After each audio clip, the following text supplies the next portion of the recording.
Inawi ng Meralco ang nauna nitong anunsyo na nasa 64 na sentimo kada kilowatt-hour na dagdag sigil sa kuryente ngayong Hunyo.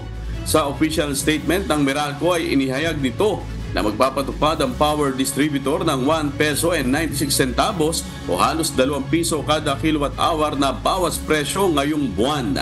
Katumbas ito ng 392 pesos na kabawasan sa bill ng kuryente para sa mga typical residential customer ng Meralco na kumukonsumo ng 200 kilowatt-hour. 589 pesos naman ang mababawas kung 300 kilowatt-hour ang konsumo. 785 pesos sa 400 kilowatt-hour habang 981 pesos naman sa 500 kilowatt-hour consumption. Ayon sa Meralco, bunso dito ng pagpapatupad ng utay-utay na sigil sa generation cost mula sa Wholesale Electricity Spot Market o WESM.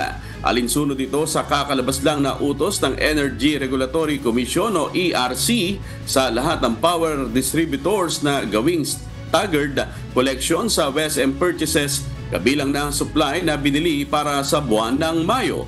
Hahatiin ito sa 4 na buwang installment simula ngayong buwan hanggang September 2024 bill, kaya asahan po ang mataas na generation charge sa mga susunod na buwan ayon sa Meralco.